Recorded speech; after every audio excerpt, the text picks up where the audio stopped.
fucking about this. And so, Je suis prêt. honestly, like, I'm just gonna hold it. I have to say this just to get it started. All right. Thank you. Get it started. Yeah. That is awesome. First So, and foremost, thank you for Here doing with, this and having us. A1-Voodoo and Sensenet. Yes. Nice Hey, to meet hey. you. Good to see you again, officially. brother. You know it, 10 man. years. It's been a long time, but we go way back in this thing we call jungle drum and bass scene. Yeah, man. So I want Yes. to thank you guys for having me on your tour bus here today. This is You're freaking awesome. so welcome. So awesome. We You love guys that sharing are it. watching this really have to come check this out sometime. They might not let you on, but not everybody's privileged like me. But it's really freaking cool. So yeah, we're super happy, so super happy about you it. guys are down here in Florida from North Carolina now, man. We left the Yep. state 4 years ago. Asheville, And- right? Yeah, Yes. yeah, Western NC, and it's treated us really well. There's some fantastic folks up there that welcomed us. Which So what are you doing down here in Thank God. Florida? Tell me about what's been going on this weekend. We had the Hallucination No Before sleep. Christmas show. No sleep weekend? Lots no of sleep drinking. weekend. lots of music. Yeah, so it's Hallucination Before Christmas 25 year. That's the Yes. big deal.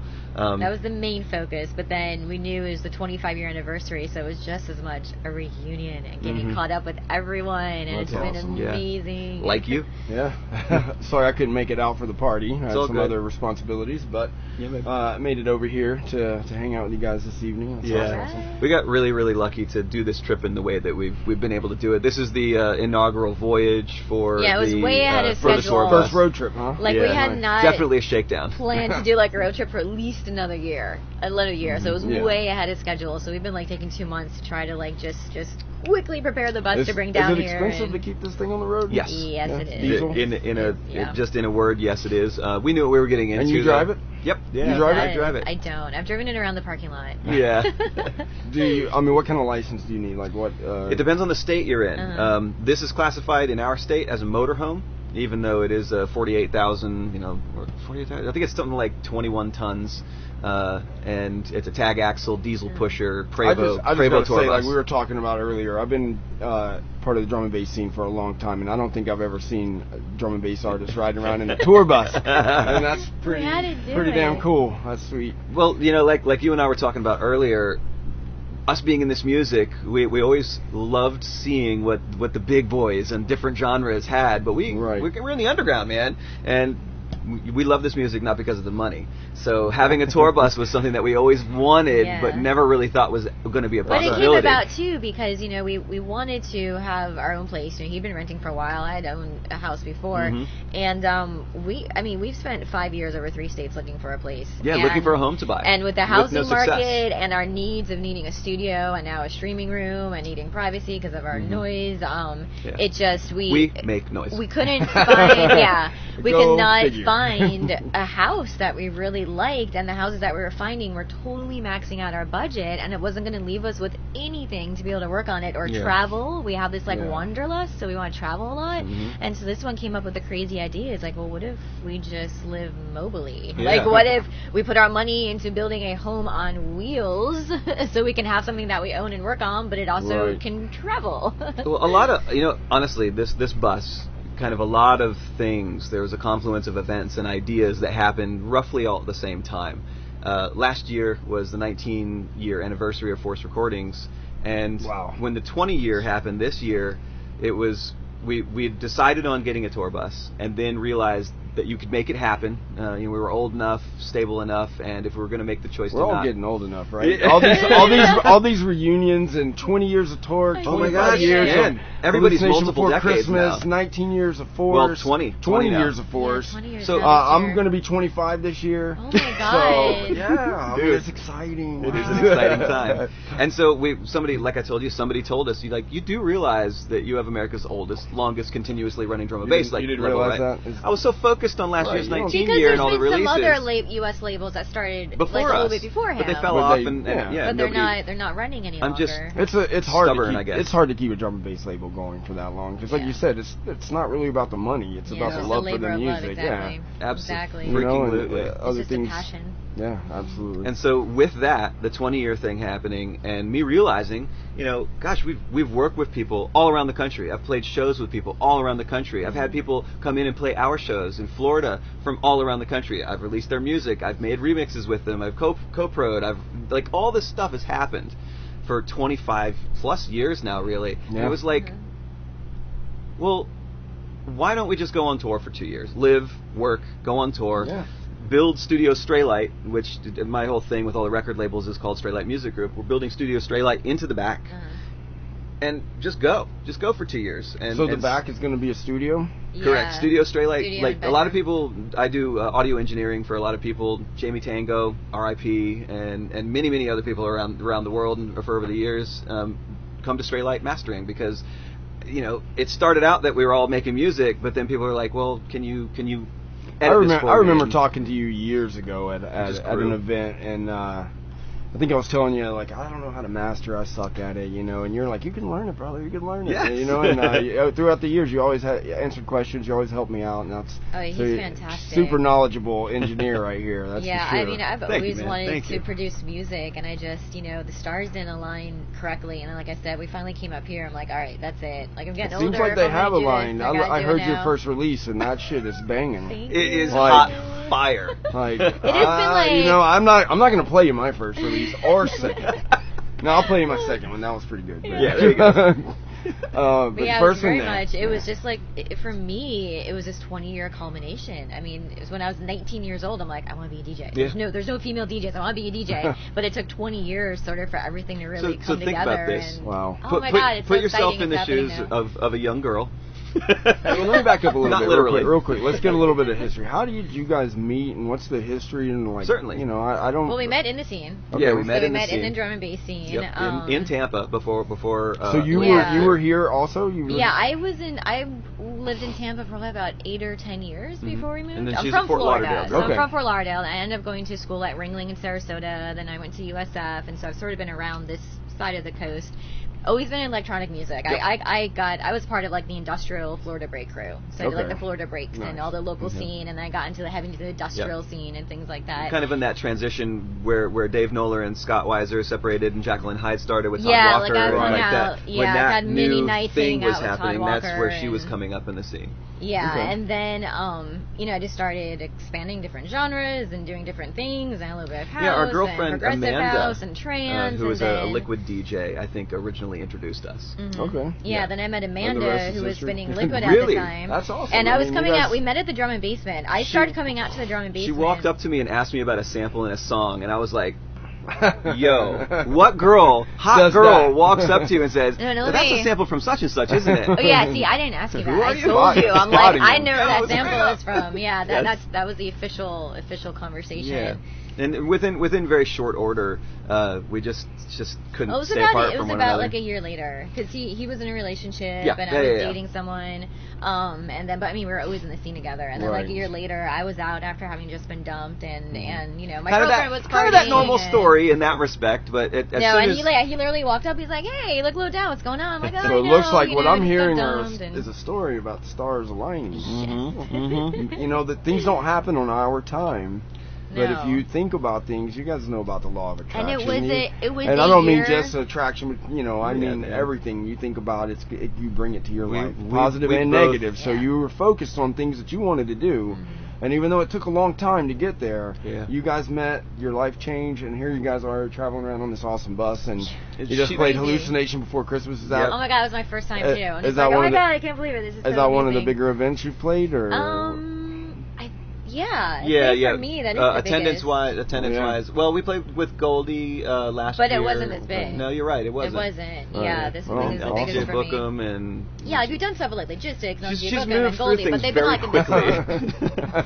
Well, you know, he started Yeah, putting 20 me years on pretty the gigs. fast. Yeah. He started putting me on the bookings with them. Like they would call him I up and want insisted. him. He's like, "Hey, my wife DJs with me too," and I'm like, "I'm not ready Nice. yet. What do you mean?" He's like, "You're ready. Get your up there." I'm like, Wait a minute. "Oh Okay, my wait. God." You guys are married, officially Yeah. married? Yeah, I did so- not know. Not Congratulations. legally. That's how out of it I am, and Yeah. have had my head up my own ass for so long doing, you know, my life and stuff. But Yeah, so yeah. that's awesome. Well, not legally. I think we're probably gonna not get legally. Okay. Yes, yeah. We'll We be. might, like, tie Listen, it you up don't need next you don't need year. a you don't need a piece of paper from the state, No. whatever. Yeah, But we'll you do speak if with you want common law Social next Security year. benefits later in life. Okay, yeah, okay, there. I'm you like, go. darn it.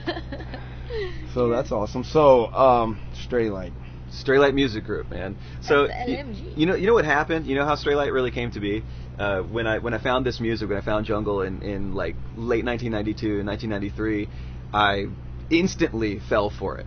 Like, instantly fell for it. And then Chris Milo, DJ3, he was working at this store called the Alternative Record Store. And we hit it off, and he was buying me records and refusing to buy some records for me. Chris Milo, big shouts to you. He wouldn't buy me A1 unless I bought a copy of Four Heroes Parallel Universe. Smart man. But anyway, I was so super hype about the music and the scene as a whole. The only skill at that point I had was graphic design. And cassette tapes were still a huge deal, and people needed flyers, and so I started designing. And your graphic design is dope. It has been through the years. Thank you. Yeah, he still does all the artwork for all the labels. I guess I did. I made a bit of a name for myself. I got published a couple times, and like myself, Jay Marley, Justin Polk, and a few others on the East Coast. I think we were kind of the go-to guys for quite a while. Yeah, we both come from the graphic design background, because I went to school for art, and so we both sort of have that. And so now I parlay that with Twitch. I do all the graphics and everything on our Twitch channel. I no longer have to do the graphics. Here you go. And so through Clearwater Studios, my name's Clearwater, so through CLR Studios, I like put my foot in the door, and that was the beginning of getting involved with the music. And so Straylight now is Clearwater Studios, Straylight Mastering, all 6 of the record labels, including Force Recordings, 6 record Stepping labels. Forward Records, We'll get into that, but and all the rest. And it's gonna be 7 next year. It is going to be 7, actually. We're starting an ambient label. Wow. Like a proper. This is not going to be a joke. That's my baby. Real good stuff. She's exciting. got some connections to these. First off, these 3 artists that people are going to flip out over. They're so good. And so Straylight Music Group is just like it sounds. I just took all these things, and I got sick of separately making websites and companies for every single thing, and I put it all in one place to not lose my mind anymore. Wow.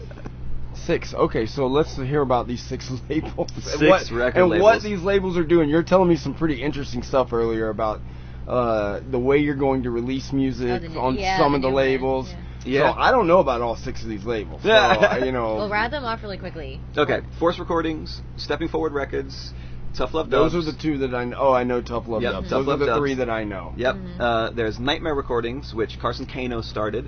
And Nightmare is closed down. It was a concept label that was supposed to be the Circles of Hell, Dante's Infernos, Dante's Inferno and the poem mapped out as LPs, and he did that, and so it now just exists as a Blardian poem, you could say, of music on Straylight. It is one of the labels, but it is not active. It accomplished its mission. Its picture is done. And then there's Elohim, which, do you know who Brian Tyson is? No, I'm not familiar. Brian Tyson from the Hallucination crew, used to be called Beautiful Confusion, and he is a multi-platinum now producer for guys like Plies, Khalib, and he runs Deep Productions, which is he's another mastering head compatriot of mine. Shouts out to you, Brian.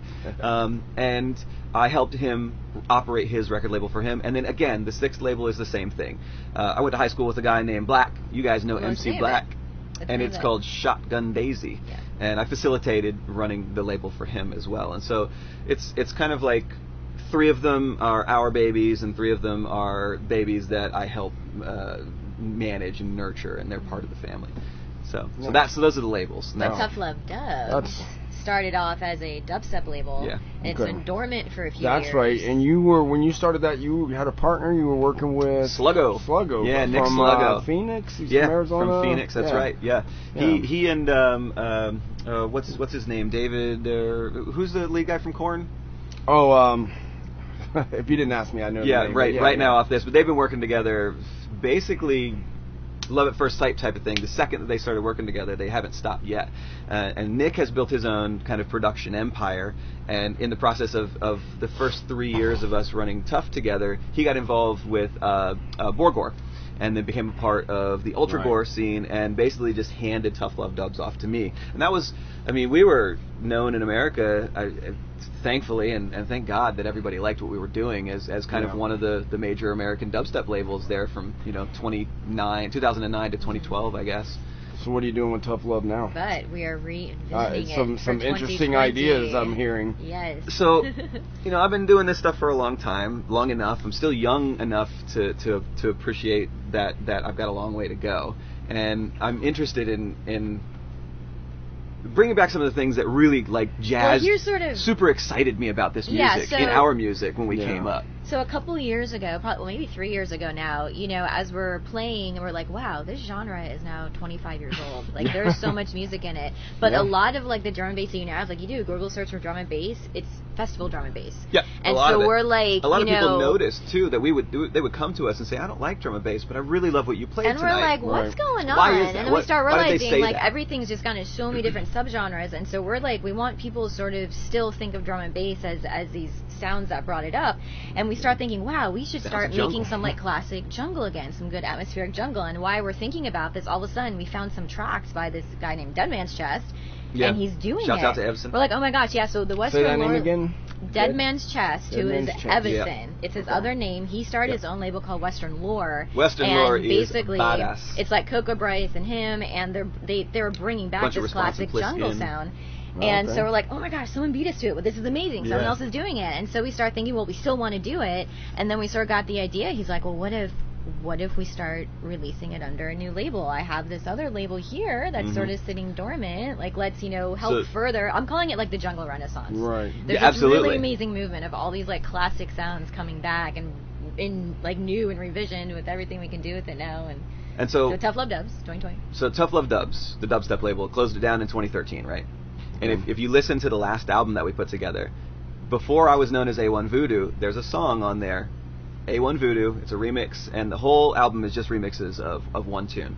And it's multi-genre, all different types of tracks, trap tune and a hardcore track and dubstep thing and there are all these things. Well, A1-Voodoo, which is what everybody knows me now as, because I changed my name to I'd been producing under A1-Voodoo for almost a decade for other people secretly, and there's another part to it too, a joke with A-sides, but we'll get to that. Anyway, I decided in 2013 that my tenure in modern dubstep, not the UK sound, was over because my head wasn't there anymore. And so I made a 140 BPM UK hardcore breakbeat mix that really went back to my roots, of the stuff that turned me on to this. Sounds of Cloud9 and Nookie and early Ray Keith and that whole thing. Gotcha. And then I shut the label down in 2013. So now we're bringing the label back in 2020, and we're only releasing tunes on 10-inch acetate press. Period. That's it. And it's going to be all contemporary. No digital, jungle. No vinyl, nothing. I just mean, like dubs. you're going to hear tracks that, like, if you're not going to know like what decade it's from. Like, wait, is this an old one or is this coming out now? Like, I love that now. So coming out on an acetate, from my experience in cutting dubs, acetates. Yeah, let's hold it up. Let's hold it up so people can see. That's what I'm talking about, man. Some of these. That's what I'm talking about. Smells like crayons. It's all wax. Cold steel pressure. So I love the smell the of it. The smell is the best. The weight. Mm-hmm. I know, they're feel. so heavy. Anybody that's watching this, if you don't know what an acetate is, this is the crazy. This is these were pre-vinyl. Yep. I actually have. I inherited my grandfather's record collection. Oh, I have like I have records acetates of radio show soap operas from the 1930s and 40s. Oh my god, I would love to sample some of those. And all of I told you guys earlier, my house was broken into, and I had Who cuts these dubs again? These particular ones were from Rich Simpson. He cut all the dubs that I had in one of my record boxes. Same manila sleeve, and they were all taken. Some really cool stuff. That's irreplaceable. Awesome to see. It's you can't replace that stuff. And that's again like this idea of dubs. We need the music to feel special in an entirely different way. It feels special to us because we make it.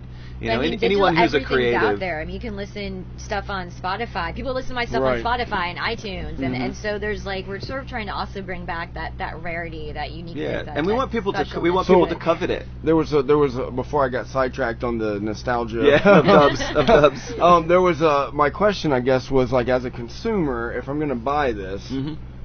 What am I going to pay for a 10-inch acetate?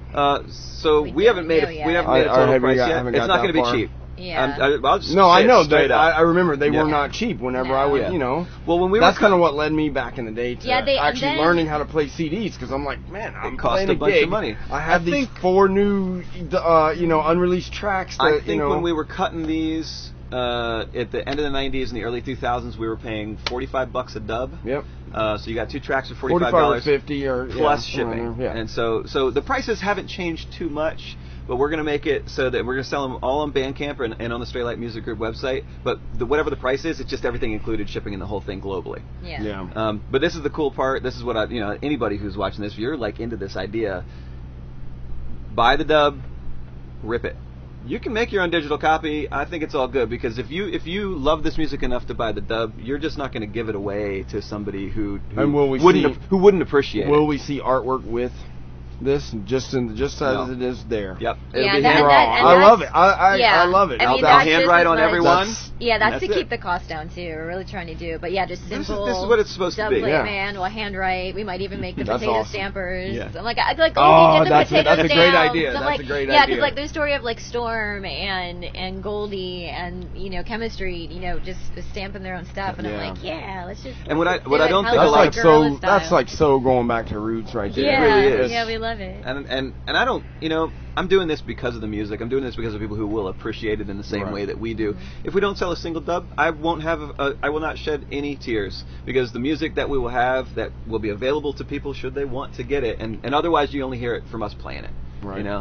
So these will be cut to order, right? Yeah, right. That's right. So when I make an order, then I send it off. I send it off to him. They'll cut it up and ship it out. Nice. That's freaking sweet. Yeah. That's super awesome. But this is what whoever buys one, it only lasts about 40 plays. Right. So, you got to if rip it. you plan to use it's going to degrade just a little bit over time. Yeah, and I love the whole idea. My degree is in art, and so there's been so much when I was studying artwork about the impermanence of lots of pieces, and I really got into like installation artwork, and I did tons of theater. Theater only exists for that night. It's there for such a short period of time. You have to cherish it and appreciate it. Experiential experience. So it's so cool. So these won't last forever. You only get a limited number of plays unless you're going to rip it. But I don't know. Now that's so cool. 15, 20 years from now, your copy of your dub could be a hissy mess, but you still got it. You still have it. Yeah. You still have it. Yeah. And what's cool is, once we lose power and we really go primitive again, we can still play this. We can still play this. We can make a needle and a cone and listen to it. We can make a hand crank. We can go way back to the beginning. And make no mistake, we're not Luddites. We love technology. We're DJ MS9 and Serato is our It's just this one particular label out of your group is going to be released this way and this way only. We don't have production hardware. We're all in the box. We're all VST and UAD. It's not. We love technology and using it, but we also love. This is where I came from, man. This was our big roots in jungle and drum and bass. And I feel like now, there's been so many generations who don't know those roots that we're just sort of having a new session. We're catching all the new generations to then keep it going. I can't believe how many people come into our street. I hate to sound like the old dude, but kids these days are spoiled. The technology, excuse me. The technology is really awesome, and you can start making music. You can collect music, but I'll tell you what, I do get sad sometimes. I reminisce on the days of going to the record store and spending. I would just get so stoned out of my mind and go to the record store. Alex at the drop shop would be like, "Here, Darren," and he'd bring out all the white labels from the back. That's right. And, once you became friends with the people, then they would wait and they would hold them for you. Yeah, and you just spend your afternoon there listening to records. There was such great talking community. To people about music and hanging out. And that's if I'm gonna, it's like, okay, I've got some gigs coming up. I'm gonna buy a few new tracks. It's not the same. It's not the same feeling, No, and that's sort of what we're trying to bring back too. It doesn't have that same community Well, there's vibe. so much. Did you skateboard when you were a kid? I'm still skateboarding. You're still doing it. I'm still skateboarding. All right, so check this out. How close are those experiences, man? Because when you guys all got together, everybody gets everybody stoked up. Right. And going out and buying records together in a shop, you were getting everybody was getting stoked up for the gig you were getting ready to go play, and it was just like this intense pressure build, oh my God, this tune is going to be ridiculous, and your friend was like, man, why'd you find that before me? And then they would be waiting on you to play it. I used to buy records from Melissa and Damien from Jungala. That's when right. I first met those cats, and I've talked about this in the other podcast. When I first Shouts met out those to cats, Jungala. Melissa was like, come by to the apartment, buy some records. I'm like, really? You sell records out of your apartment? And she's like, yeah. So I go by and I start That's real. Yeah. I used to get upset because they would hold records for somebody. Like what, man? Am I not down enough? I'm gonna let it go. But no, but that was awesome. You know, they would just have like records piled up in their apartment, and you just go there and listen to them and hang out and buy them. You know, so much fun. And, you know, buying them digitally online, it's just not. It doesn't have that same feeling anymore. But no, there's fantastic music. Like, but at the same time, you know, technology's never going to stop. You got to keep going. You got to roll with it. You got to keep going and embrace it. I mean, like, there's artists now selling cassette mixes. Like Western Lore. I bought Sonic. It was crazy. a one. Cassettes are like retro now. And like, when I first got my first turntables and I had a cassette deck, that's my mixes. Okay, every time I was practicing, you were recording. I'm hitting record on cassette. Yeah, man. The first gig I ever got was because I gave the promoters a cassette. You used to love putting out tapes, man. Oh, that was. We have a whole bunch of a box of blank tapes. Yeah, we do. We've got a whole bunch of cassette stuff. That's been around. We might do a limited edition mix on cassette. Long time, getting ready to be used again. Nice. Yeah. I'm so glad you're here. This is excellent, man. This is the last day that we're going to be in the States. You guys, how you guys feeling today after a weekend of rowdiness? We actually feel pretty decent today. I'll tell you. I was rude yesterday. Let me tell you what. Oh my god. Well, we ended up after the party, ended up coming back and we hung out, and so we're still drinking until pretty late. Yeah. You guys have a little after party in the first night we had an after party here in the bus, which was great. And plus, it was like Friday night we had the second night we went to an after party and invaded another spot. We need our space to go back to after. Yeah, post-gay, we had to still, get on the decks. When are you guys heading back to North Carolina? Tomorrow. Yeah, we're going to split tomorrow. Did you know that I lived in Asheville?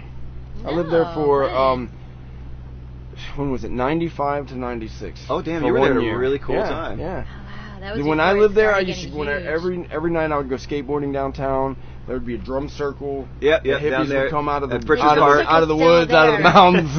Every Friday, the drum circle. There was a place I played bass in a rock band back then. There was a place that I doubt any of this stuff is still there, but I used to go to called Vincent's Ear. It was like a coffee shop and beer. Vincent's Ear. It was such a super cool spot. Yo, that was a funky town. Such a little hippie place. It's no longer a hippie town. No, it's funky with a price tag on it. Yeah, and that's different. It's become one of those different. like. Well, what made you guys decide to go up there and leave Florida? Confluence of events. We wanted to get out of the state. We'd known that for a while. She had a job opportunity up there, and we had a couple friends who were there already. And I was originally born in Virginia, so I love the Blue Ridge, even though I spent almost my entire life down here in Florida. Yeah, we definitely wanted to get Florida boy, man, but I'm actually a Virginia boy.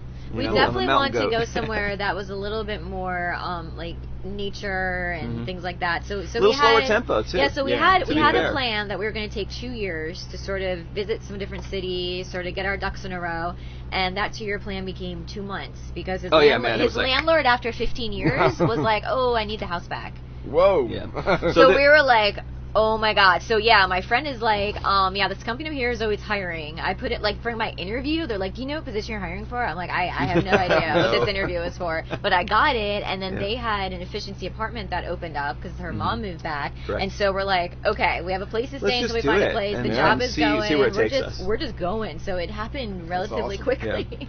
And we've I know, most of us, a lot of us that don't see each other all the time, we stay connected through social media. And I remember seeing you post about leaving. I was like, oh, he's leaving Florida, I didn't realize it had already been 4 years. It's crazy. Time like that. Flying. Like that. Time is flying. When we moved away, Force Recordings was at its like 78th release, and now we're putting out Force 102. Holy so that's crap. I don't put out a lot of releases. I think everybody who's followed the label over the years knows that, but that's like 4 years. Wow. Yeah, you put out some of my tracks. Yes, I did, man. Glitch and I back in the day, back in our angry years. Yeah, man. Skull Steppers. That's what's Devils. What was the? So long ago, I'm trying to think of the name of my own tracks. New Being. Yep, New Being. New Being is the one that like everybody really, really got into. That neuro sound was heavy as hell. It was a heavy neuro sound with a lot of chopped up breaks and heavy. And then what was Devil's? Devil. It was. Oh man, this is horrible. I should know the name of my own track. But I should know the name of the boys' track that I released on my label. If you know the Force number, I usually know them by number. That one was something. That one was pretty dark too. And then after we got up to Brooklyn, we did you brought Apparatus back, didn't you? Yeah, man. And we did a track called In God's Eyes, which AK put out on one of his mix CDs, which was a milestone for us as far as making music. But I'm not into that sound anymore. You know, like I think it was just a time of my life where it was just we wanted it just to be heavy and dark and yeah, man. And you did it successfully. In the first podcast for this, the Shock&Awe, Kevin and you are talking about like the history line of where Torque was and the different venues and stuff. And it made me laugh because it was such a contrast of feelings about a particular venue and how they felt about that venue and the period of time in Torque. And Screamers. Oh, yeah. Like, Screamers was kind of a dark time for Torque. Yeah. But Screamers is where you and I really started talking about music and engineering and stuff. And it's out of those conversations. We had known each other way before that, though, and played gigs together and stuff. So, but it was those nights at Screamers that led to us doing the releases and me putting your stuff out. That's awesome. Well, thank you for getting behind us and putting out some of those I was all about it, man. Those tracks came about. I was working at Full Sail at the time, and Glitch. You were over there with Renee too, right? Yep. Wasn't it all three of you guys? Yeah, we ended up forming The Chosen and had a bunch of releases under that. But I remember I was working overnight shifts at the school, and Glitch would come. I would get off work at 9 in the morning, and Glitch would show up at my house with a bunch of beer, and then we would go in the studio and get to it. By studio, I mean my bedroom with the computer monitors. Hey man, the job gets done, right? And that's how we wrote those two tracks. Oh shit! Yeah, in the early morning hours of me being up all night. That was shoot, I do my production. See, that's why I like this right here. Let me just say that's why I like this thing. There's so many stories. We could go on all night, but oh my gosh. Well, think about it.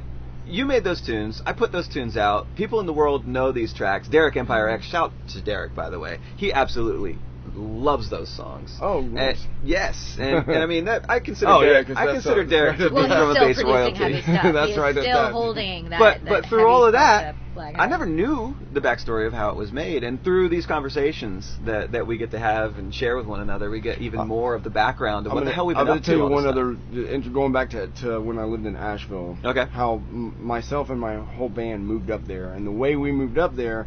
So we were actually driving up to Boone, North Carolina to play a gig, and we broke down in Asheville. The transmission in our van. We drove this. I can't remember what year the van was. It was my van. It was a 3-speed on the column. Wow. It was graffiti spray painted all the way around. We drove this thing in the mountains, man. Oh yeah. Rough. Well, here's what happened. We were coming from out of Mississippi at the time. That's where I lived. And so my friend wanted to go through Chattanooga to see some of the scenery up there. Yeah. So anyway, going up the mountain and down the mountain, something was burning. Oh man! We pretty much coasted down the mountain, and the transmission was shot.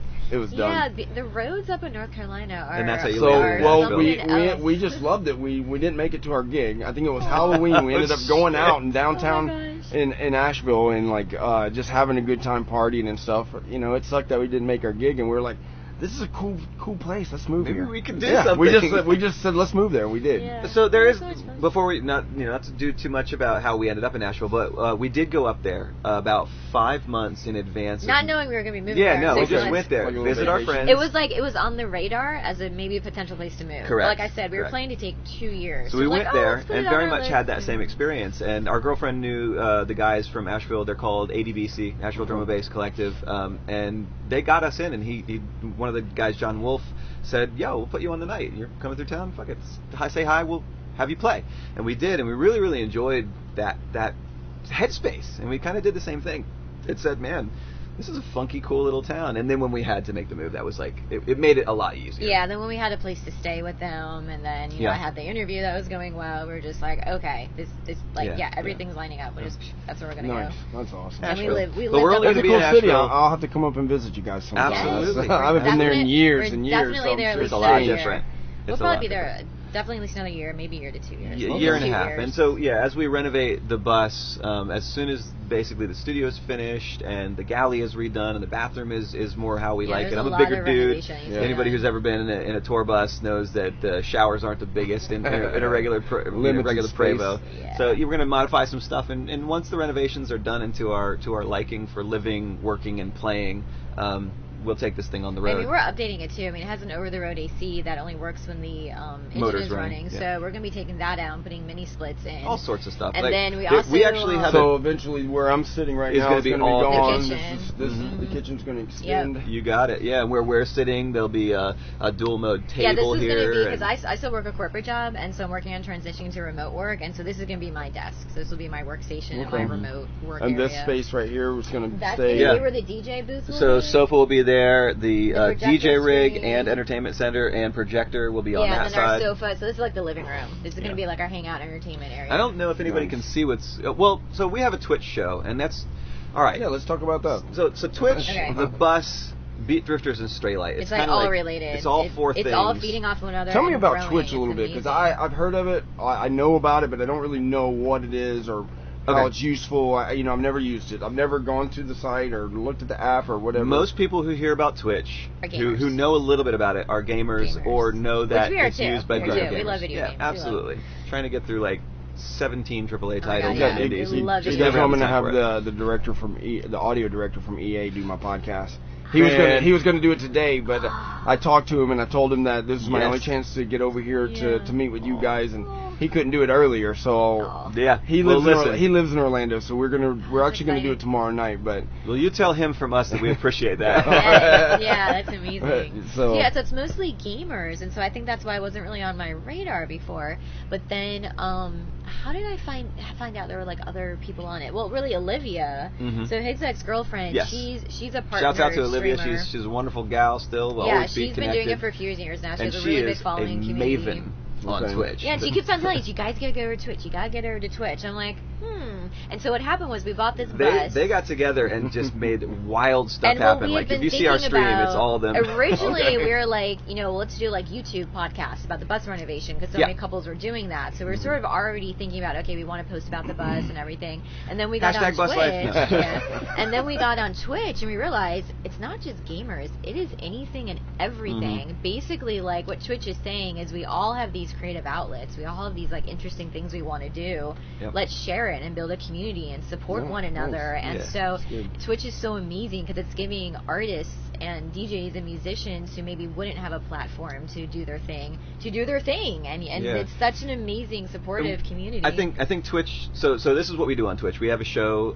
It's called We DJ. Yep, we DJ. We do Thursday afternoons we did a gaming and Friday night, nights. But between working full time, we had to cut something out, so we just focus on the DJing for now. And we realized that I've been DJing in clubs professionally for over 2 decades, and she'd been playing out with me for the last 2-3 years now or something.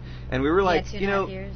Everything we're seeing on Twitch that's related to music and specific to DJ culture, very few of the people who are doing their programming kind of have our background and have the labels, and we also wanted to do something that was a little bit more podcasty. So tell me, as a noob that's totally ignorant to it, what is it? What do you do? What do you use it for? Is it video? Is it audio? Is it is both? video. It's basically like it's a TV show. Oh, yes, so very much. It's live. And is it done through an app or a website? Sorry, I sound so ignorant. No, it's all good. Okay, so you guys are educating Twitch, me. So Twitch, what does is they provide the platform. Yeah, kind of like YouTube. Okay. They just implemented their own production software for beginners. Yeah. But you use your computer and a video camera and all this stuff. And then you send a video stream to them. Well, then you set up the streaming software, and there's multiple different softwares that people use. And so you find the software you want to use. It's all real time. Live. It's all real time, all live. And it's really community oriented. Yeah, on top of that, the people who are watching you are talking to you as it happens. Imagine like a television show that you're watching, but you have complete interaction with the person. Yeah. You can talk to them.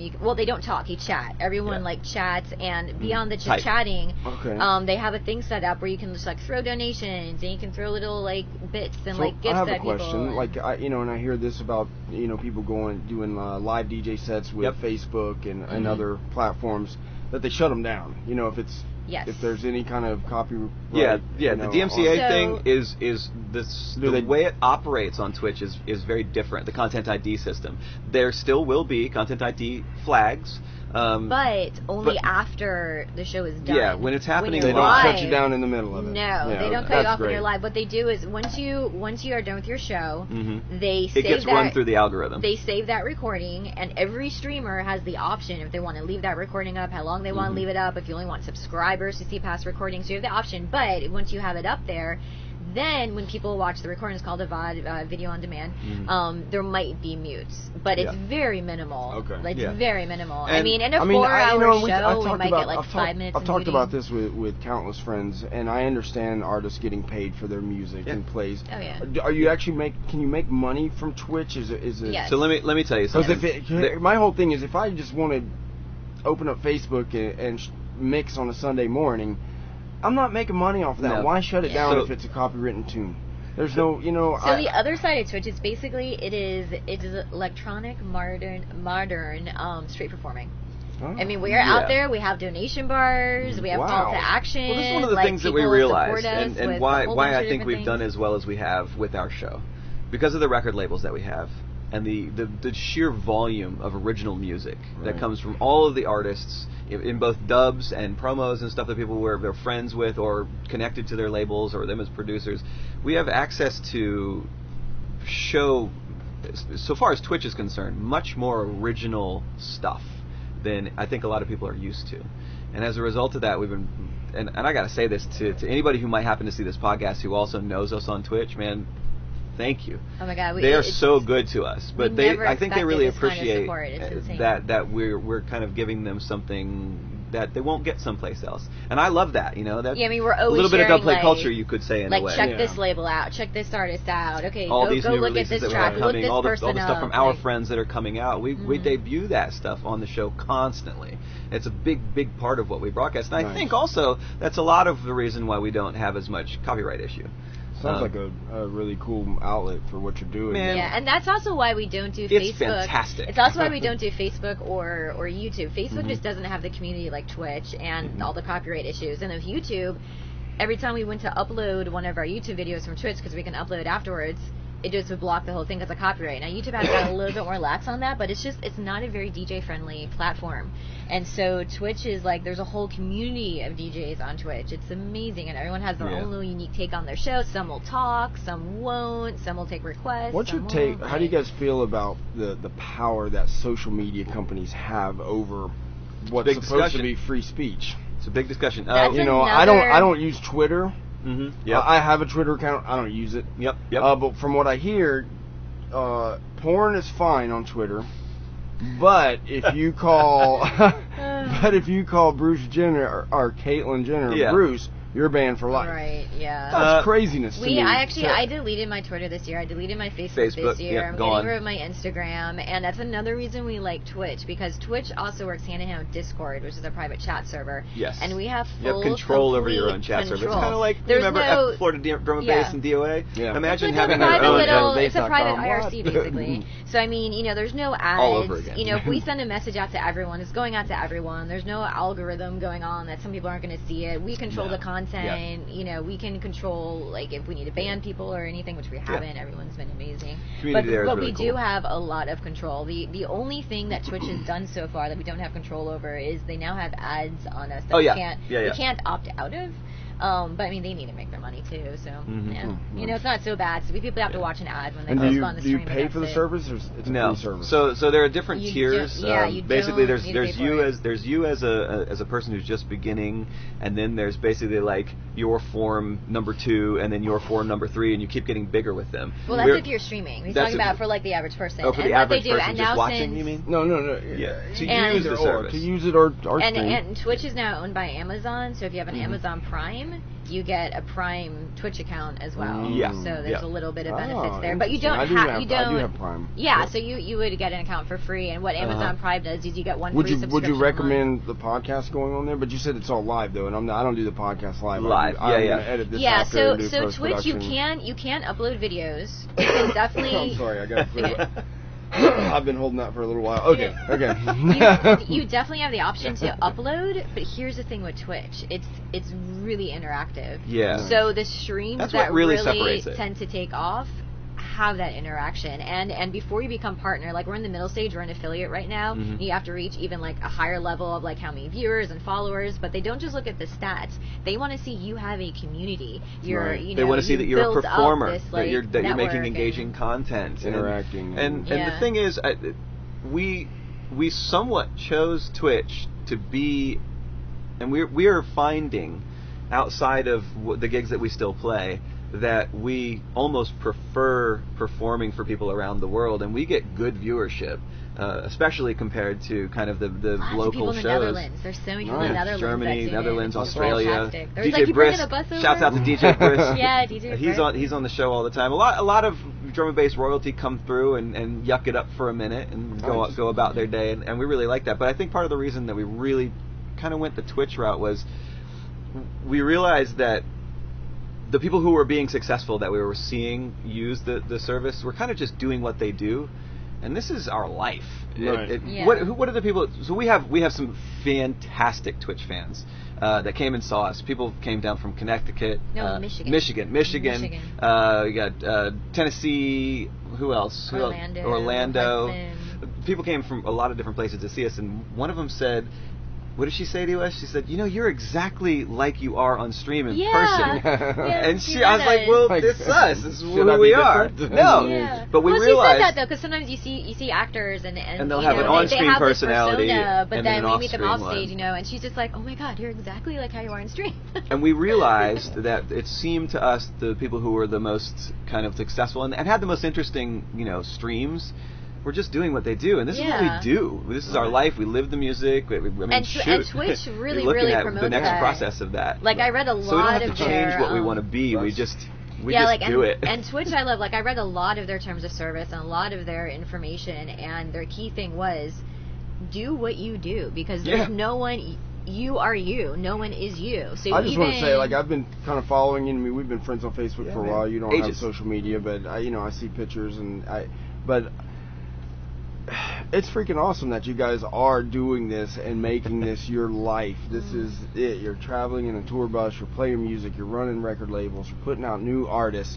Yeah. All these things are just amazing, and great I commend you man. guys on this. It's just it's so reciprocal. I mean, like the Twitch channel wouldn't be just being over here talking to you guys and hearing about it. I'm so much more excited about it now. And I hope that the people who are watching this go check out all the labels.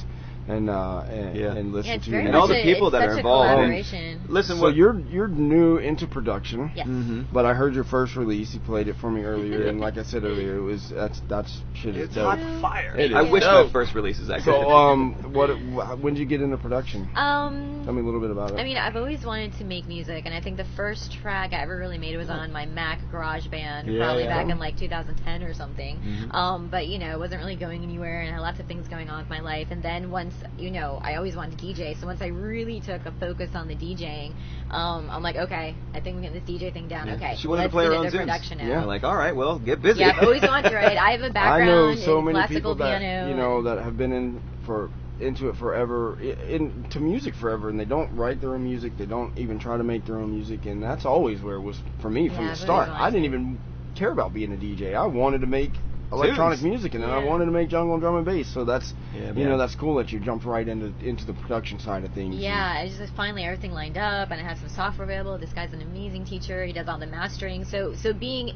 a mastering engineer, he's able to give me tips when I'm producing. Like I wish that I had somebody kind of in my ear. Yeah. Don't send that to me like that to master. Yeah, exactly. Because I've looked at it before. I'm like, yeah, but isn't that what I'm hiring you for? Can you just fix that? He's like, no, you fix it in the mix. Learn it. Like, do this. I gave her hard love. Let me tell you what. He's like, no, I'm not fixing that for you. You gotta learn how to make it right in your mix. I'm like, okay. Coming from a live music side of things and recording in the studio years ago, the fix it in the mix thing was real. But making electronic music, you're mixing as you go. You're never gonna like, oh, I'll fix that later. It's like, that doesn't sound right. Let me tweak this now. You're an engineer and an artist all at the same time. I feel like it's made me such a better DJ too. Yeah, 100%. Now when we're doing make your own mixes, music, like. Yeah, it's so different because basically, I'm using the same filters I'm producing as I'm going up there. I'm doing the same effects if I'm on the laptop or if I'm up there. So I'm able to take what I'm doing in production, bring it into the mix, what are the and two most important audio effects you can possibly use on your tunes? delay. And filter. Yeah, delay, high pass, low pass. Yeah, I mean, delay, those two things are like the so texture. much ROI for those. They're the texture of all good electronic music. And every mixer's at least going to have those two. Reverb. Yeah, reverb sometimes. Reverb comes right in afterwards with delay. And every single mixer, no matter what it is, will at least have those two. Yeah. So, yeah, I love those. So, what's the plans for the future, music-wise? You got any? Well, you have the remixes EP coming out. Well, yeah, I have a remix that will be coming out. A remix of Airstrike. And it's gonna be a remix compilation. Like, there's another artist that did a remix of Airstrike, and I did a remix of Airstrike. Let's say something about this guy too. Yeah, you were playing some music from him earlier. Lab. So anybody who knows Acid Lab may know him also as Ahmad or Koda. And Kodama, actually, and those are his aliases. But Acid Lab is a chameleon of producer. He's out of Germany. He is phenomenal at everything he does, and I'm just like so proud, I guess you could say, that he and I have clicked the way that we have over the last couple of years. Yeah, and he's really sort of like... He and her are on a remixes single coming out next on Force Recordings. So they're both doing remixes of Airstrike. Shouts to Airstrike. Yes, and then in the works right now, sitting in my Ableton, is my next EP for the Tough Love Dubs. Yes. So I'm doing... Yeah, I'm doing a total atmospheric jungle 10-minute roller, like, 165 BPM. Wow. Yeah. Do an EP of just sort of like good. classic It's real good. sounds. Is it already in the works? Yeah, I'd say you're on the hard drive 3/4 of the way there. Yeah, I haven't done the B side yet, but I got so excited about the A side, and it's at the point where I think all the sounds are there. I just need to work on the structure, tweak a few things here and there, but I'm like, oh, it's so close, close. And I'm working on Force 100. So you may have heard that I said Force 102, right? Force 102, is coming. Yep. So I pulled a Tom Withers on Force 100. You know who Tom Withers is? DJ Clute, or Mr. Clute. Oh yeah. So he and I share very similar opinions of our record labels and how they should be run, and also the kind of the mental difficulty that you can have around certain releases, and our 100th releases, both of us, we skipped them because we want them to be right, we want to do like a compilation, I think. So Force 100 is actually, we skipped it. It's coming. That's my big project. That's what I've been working on. Nice. And in tandem with all new releases, including some of my own, under both names, by the way, under CLRH2O and A1-Voodoo. And JB and I, we don't produce under pattern recognition anymore. We put that away. Yeah. But under new names and old names, all the new stuff, there's going to be, along with Force 100, a Force 100 like a RX is what I kind of call it. Some remixes and some remasters of the classic catalog. It's going to be a big like triple album type of thing. Wow. So that's the big project that I'm working on. Baby. And for me, what's the potential release date for that? I wouldn't even know. I wouldn't even speculate when it's ready. When it's ready. When it's cooked. Yeah, Tough Love Dubs is going to be focused. But it is coming. Sometimes I have to think about something for 2 or 3 years before I decide to do it. Yeah, that's just my own style. Do you remember the Please Believe EP that we put out with Generate, myself, JB, and a Flame? That took us 7 years to put out 5 tunes. 5 tunes. Nice. I saw. Generate. Speaking of him, man. What's Renee up to? He's down in Miami working. I'm trying to think of the name in the studio. He's always posting the pictures that he helped build. His studio is big time, isn't it? Well, he's helping these guys. He helped them build it, and I mean, he's an engineer's engineer. I mean, always has been. He's like, whenever we all joined forces and started making tracks together, Glitch and I were writing cool tracks, but we never had that production like his. He came in and he was already doing amazing stuff. And you guys as a trio were went to another level. Yeah, man. So that that was, we only did that for what, 2-3 years, and 2 maybe at the most. Yeah. And the last one was what, Starborn maybe, or was that him? That's you're thinking of him and what did he used to call himself? Him and Ivan? Yes. Ivan, yeah, that's right. Alliance. They went by Alliance. So they had some big tunes, yeah. But you guys had a very similar sound. Me and Renee, we stay in touch. He's got a I don't know, his son's like 5 or 6 now. How did that happen? That's so fast. Renee, they grow up quick, don't they?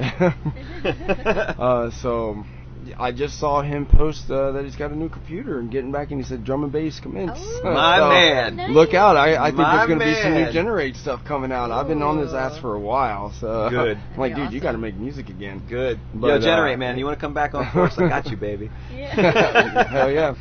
Glitch, I want to talk about him too. Yes, he please. Was always an amazing producer, still an amazing producer. I don't know if you've heard any of his techno tracks that he's been writing. Always doing techno. Woo! Nice. This is some next level shit, man. Like the guy's I'm gonna probably have to hit him up. You should hit him up because I think he's probably got more than an album's worth of drum and bass that could be put out. That he's just been sitting on. But yeah, we tend to do that, don't we? Yeah. I have probably 12 to 15 tracks that are 90 to 98% done. Like, just call them done, man. Just call them done. Let people hear them, and then you'll know where it's gonna go from there. Yeah, maybe. Send them over, baby. It's never done. Yeah. It's so hard. Like, how do you get to that point? How do you get to that point? When do you say this is done? I heard a quote a long time ago. I don't know who the quote is from. Yeah, you answer first and I'll answer. I don't know who this quote is from, but art is never finished. It's abandoned. No. It's abandoned. It's abandoned. And at some point you have to say. There's some truth to that. Yeah, there's some truth to that. It's just a good quote that always stuck with me. But at some point you have to say, okay, this is it. The way I do it is very, very close to that. That's basically true. The way I do it for my own songs is I'll work on it until I kind of feel like I don't know where to go next, but it seems like it's about right. Yeah. And then I don't mess with it, and I try to go on and make something else. And without letting it go too long, I'll go back and listen to it. And if I listen to it and then like go to get something somewhere else in the house, and there's an element in that song that's hooky or has wormed its way into my head, and the production is all good, I just call it done. Yeah. And that's it. And that's basically where I leave it. If it's a drum line, I'm a big drums dude, so if it's a drum line that I just like is just constantly going on in my head, okay, cool, that one's good. If it's like some weird hooky synth thing and that was like something I was shooting for and then I walk away from it and it still sticks with me, cool. As long as the production as a whole is like is there and happy, cool. That's the one. Yeah, that's your form. And then I go on to the next. I think mine is similar too. That's how I do it. You know, because you keep fussing with it. Like right now, like when the track that I'm working on, like I'll play it, and there's some bars that I'm like, I know I'm not touching that bar. Those 32 bars, perfect the way they are. Mm-hmm. But then like the next phrase will come in, and like, I don't know, I'm just like something. It's not flowing. Like if I can put it, like what I'll do is when I'm at like an ending point in a session, I'll drop it down to a wave, I'll upload it, and then when at work the next day, I'll literally just listen to the track over and over, but in the background. I'll just have like a half paying attention to it, and if it sort of pulls me back, I'm like, wait a second, that was not right. Yeah. So I'll as do soon that. As you think about it, you crank it up in the studio and you leave the room. Yes. You go and do other things. You just sort of like you don't want to sit in front of your monitors with it that loud, but you want to go somewhere else and see. So do you feel it? I'll listen is the bass coming from that room properly? This is what all the elements there, or does it make? Do you start skipping and dancing across your living room? You know something's there. It still though will take us bouncing off each other because I still get to a point, and he's just like. Just send it to me to master. I'm like, no. He's like, just no. You're done. Like I'll know it. Like that thing's done. That's ready. Like, okay. I'm not touching it. I'm not touching it. I'm not touching it. So we're at this place right now. We just finished a track together about 2-3 months ago now. But it's not done yet. See. Well, no, the track's totally done. It's wicked, man. We've been rinsing it. We've been rinsing it. It's not done yet. Okay, so it's not done yet. The track was originally going to be one of my own tracks, and the direction I wanted to go, and I was a little bit stuck, and so I'm just like, you know, hun, let's do a collaboration. Yeah. Mm-hmm. What can you do with this? And so I threw it over into his court, and he came up with something like totally different, like a totally different vibe, totally different vibe than what I was doing, and it sounds amazing. But there's like this one key element in the mix that there's I wanted something very specific for this song to accomplish, and it's not yet doing it in that. So now, I literally just need 32 to 64 bars that I need to add in there to give it that element I was looking for, and then it'll be done. But what he's done, what he's done is done. Like what he's done is done. But I just need to add in. No, we've been rinsing it out. Seriously, we've been rinsing it out. I don't know when we're gonna put it out. It's called Landstrider. But send me some tunes, man. Absolutely, I'll load you up, man. I took a little hiatus from DJing, but I've been jumping back into it, playing gigs. I started up my Shock&Awe night in Orlando again. Oh. How did that go, by the way? The first one was a little bit slow. We had some really good locals. It was good. I mean, definitely always good vibes.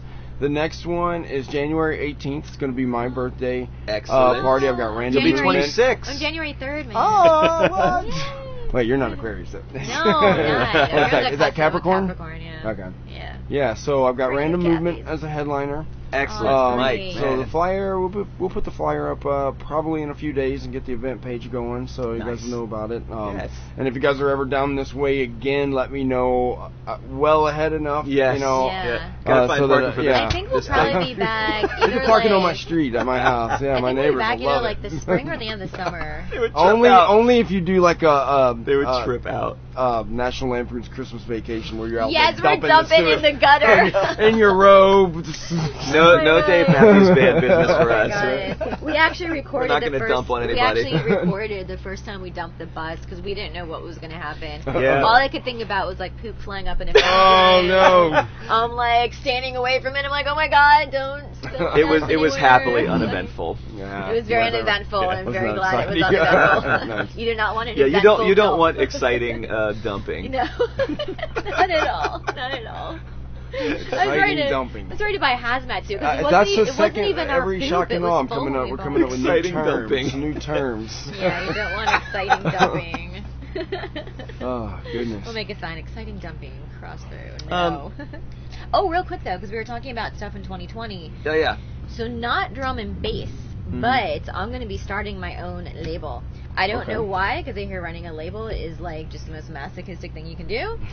But I'm like, I gotta do it. And so, but it's not gonna be a drum and bass label. It's gonna be like ambient. if you run a label, you're not. I tried it. I wasn't that good at it. I did it out of necessity because Glitch and I had a ton of tracks we wanted to put out. And we just wanted to do it, but I was never on the level of what. I don't even know, man. Yeah, it's. I tell people don't run labels, just keep making music. So what's your label all about? It's going to be all ambient. It's basically going to be like hour-long jam sessions, and this sort of came about because we've been doing the Twitch thing with the drum and bass.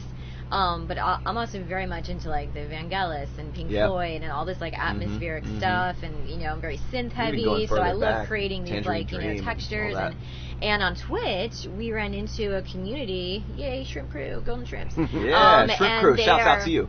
They're all modular synth folks. I mean, they have all this hardware. It's amazing to watch them. And they're big modular heads. And a lot of them, they're like that level dudes. Yeah, a lot of them just have these beautiful sessions, and I'm like, are you guys recording this? Like, what's going on? I'm like, I got inspired to like grab that, and I also started my own separate Twitch channel, which is focused on, I call it like the softer side of Sensenet. It's basically just like relaxation and meditation, and I do like live ambient on stream as a way to learn Ableton Live, because my goal is to eventually do live music with drum and bass. So I eventually want to be laying down like my live keyboards over like what I'm playing and stuff. So this channel is giving me the opportunity to learn Ableton live, not just the production side of it, but live. But there's so many amazing artists on Twitch in the synth world, and I'm like, well, I personally never really got deep into modular synths. I do have a friend, Derek Duda, that makes his own modular synths, and he's got this crazy cool idea that he's done, but he can't sell them because of trademark. But he's taken like old school metal lunch boxes, like G.I. Joe or Superman or Pac-Man, and put modular synthesizers inside of them, turn them into synthesizers. You can connect them together, you can use them independently. Oh, that's so cool. It's such a, but he can't sell them because of trademarks, but that's such a cool idea. Oh yeah, it's really neat what they can come up with. Well, I wish you the best on the ambient label. That sounds awesome. 2020 business, late 2020 probably. Are you gonna do some binaural beat stuff for people to sleep to? Because I listen to that stuff when I sleep. I don't know if you guys are familiar with that style of meditation. If you do it with headphones on. So her live stream that she does live Ableton. I've done some all of that binaural underneath what she does on top. Yeah. Okay. Yeah, I think I started off with that, but I learned how to make the binaural beats by myself, and a lot of research. Well, this is really cool. So I looked them up and what it is, and basically you're taking two different tones. You're taking two different tones in the left and right ear. So that's why it only works with headphones. You have to have the separation. You create a phantom frequency. Your brain creates a phantom frequency. And then based on what frequency each one is, the difference is then the tone of that middle thing, and then it creates that oscillation in your head to get the one of this like phantom tone. And I'm like, this stuff is amazing. Yeah, so I have looked at adding that into some of the music. I started getting into binaural beats meditation several years ago, maybe about 6-7 years ago. I started getting into just, regular meditation first and going to some meditation classes. Well, I actually reached out to Jason. The further I looked into it... Our Buddhist monk. Oh, okay. Yeah, because I'm like, I'm doing this channel. I know the name. I know I've met him through the scene through the years. Yeah, so he is a fully. He is an ordained Buddhist monk. Oh wow. Yep, Japanese Buddhist. He is a monk who can make monks. I'm not. Yeah. I'm not a Buddhist because I don't. I mean, I like the philosophies a lot, but I don't live strictly to the rules. Right. But I do go to once in a while to Vajrapani Buddhist Center for meditation classes. It's always nice. You don't have to be a Buddhist. You can just go there and do a meditation, a guided meditation. Yeah, and I went to him because I started doing this channel because so many people are like stressed out and we have so much anxiety in our culture now, and so I really want to have a channel where people can meditate. And I realized I don't know enough about this. Like here I am trying to share with other people. I'm like, I don't know enough. So I went to Jason and I'm like, how can I sort of learn about this? And he's like, take a mindfulness class. So I'm like, oh great. So I just got finished with a 9-week mindfulness stress reduction, MSBR, mindfulness stress-based reduction course. That was amazing. I learned so much from it. But I'm trying to like parlay that into my stream and eventually music and things like that. So yeah, there's this like duality going on. I can just let it go with the drum and bass and get super heavy. If it's not already apparent, you gotta have. We love a lot of different types of music. You have to have other outlets. Yeah, if it's not already apparent, going on. Yeah, techno. House. Not many people know this, but I'm label manager for Hallucination Records. If you've ever heard of Hallucination, I have. Yeah, that happened this year. Yeah, I run that with Chris. Chris Milo, he's one of my oldest friends in the scene. Obviously, we talked about him earlier and everything. From day dot, we basically stayed in touch, and so I manage his Hallucination record, and we just released. This is kind of going back into the meditation thing. Have you guys tried the sensory deprivation tank? No, I want to try one so bad. There's several places around Orlando, and I'm sure here in Tampa, and I'm sure in Asheville too. Definitely Asheville. I've been. I listen to Joe Rogan talk about it because he owns one. I watch his podcast. Well, of course. Yeah, he owns one. So basically, I don't know. Do you know much about it? So not too much. It's basically a tank of water with like 1,000 pounds of Epsom salt in it. Yeah, so you just float. Your ears maybe go slightly below the water. You can wear earplugs or not. I probably won't because I don't want to feel. The whole purpose of it is that you lose connection between your body. They keep the water temperature at, I believe, like 96 degrees, the same temperature to match your skin. Yeah. So that you lose your body. God. I do smoke a lot of cannabis. I'm not going to do it and try it the first time. I will try I'll try completely sober. Yeah, exactly. But I have heard that taking some edibles and doing a 4-hour session is you can really travel somewhere else. But I'll try. Yeah, I've never done the sensory deprivation thing because I tell you what, I did scuba diving in college. Yeah. And on our very first open water dive for our scuba license, we had to go 50 feet under. And once you go past a certain depth, you have to make sure you pause on the ascend so you don't get the bends and whatnot. Right. And so that's that. So when I was coming up the tow rope, I hit my thing on my low meter and had to wait 2 minutes, and you just count to 2. But I'm barely holding on to the rope because you adjust your vest with the weights in the air, so you can get it. So you're just floating there. And I just closed my eyes and I was counting, and I'm like, this is pretty wild. I mean, you're just totally weightless. There was like no pressure on you. You can't hear anything. So yeah, I haven't done the sensory deprivation thing, but I remember those 2 minutes coming up from the ascent, and I'm like, this is pretty cool right here. I think I'd like this more than the actual dive. I think they have some that you can do completely dark. Yeah. If you're claustrophobic, you can do it with the lid up, but to me that kind of defeats the purpose. Because the whole purpose is to separate and not have any outside. You're not deprivating your senses. Yeah. And you could do some have like a nice different color LED lights inside. Okay. Again, I don't want any of that. I want to just completely like altered states. You ever see that movie? Yeah. 70s altered states. It comes out as I don't want to change into a primate, but. That's what I'm going for. I want to go into a deep meditative state. Man, that'd be cool. You should do a podcast about that and your experience. If you beat us to it, then we'll watch you. We'll watch your experience of it. Anybody out there watching? That can be a Christmas present. Yeah. And I think we have one around Asheville too. We must. They're kind of expensive, but most of them offer like a first time discount. So I think I found one in Orlando that's like you could do an hour for $60. So it's like a massage. It's like same price as massage. Yeah, pretty much. Yeah. Or acupuncture, massage, acupuncture. What else you guys want to talk about? I want to say something about Beat Drifters, man. Okay. Because you were asking about it and you don't know about it. Yeah, we talked about so much before we even started. Oh my gosh. And I was like, we should be rolling right now. So get this. So Beat Drifters is a new service, basically a community that Beat Drifters. Yep, Beat Drifters. BeatDrifters.com. There's a man named Terrence Young in Asheville who I connected with. Basically through the idea of the bus. When we told him, hey, we're basically going to be buying a bus and taking our life and our labels and things on the road because I know all these people and I want to reconnect with them, and we're going to do small tours, in a 5-state river guide. Yep, 5-state loops. And so awesome. He has been traveling for, the past 10, 11 years doing the river guide thing. But he's also a DJ. And something that he realized, just as we realized, is we end up in new cities more often than not and want to hook up with people who are doing what we're doing and play shows. Or if you're a comedian, you might go to a city because you are also a day worker doing something and your job has brought you there, but guess what? You're free for 4 nights that week. You could be doing comedy shows, or if you're this or if you're that. So we started this new service basically called Beat Drifters for all sorts of people, not just DJs, but we focused on that first because we know so much about it. And this bus will be a part of the kind of original Beat Drifters mission. So when we really should have this bus for your to travel. places. I know you have your music show on Twitch and stuff you do on Twitch.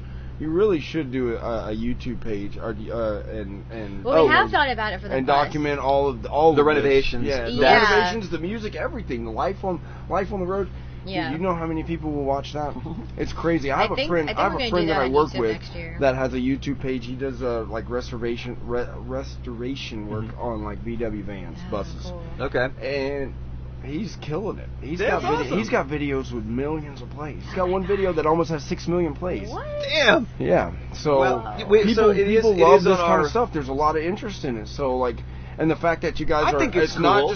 Not just the renovation, obviously that's going to be awesome too, but just the life on the road, traveling around. There's so much to it. Incorporate all of it. The name of the Twitch channel is Escape Velocity, and that's because that's the name of the bus. Yeah. And so, because I said our original idea was we're going to stream about the bus, but then as we got into Twitch, we're like, okay, this is sort of going to be the DJ thing. But in 2020, now that we have the bus, I mean, we only just got it this year. And 2021 and 2022. That's really when we'll probably kick off. Yeah, YouTube is going to be better for us, like pre-recording things, right? Because it's really hard to sort of live stream. Setting up stuff. And so next year we want to have the capability that once you really start doing renovations, that we'll record it. I'll do some post-production, and then those videos we'll put up on YouTube and upload them to Twitch and things like that.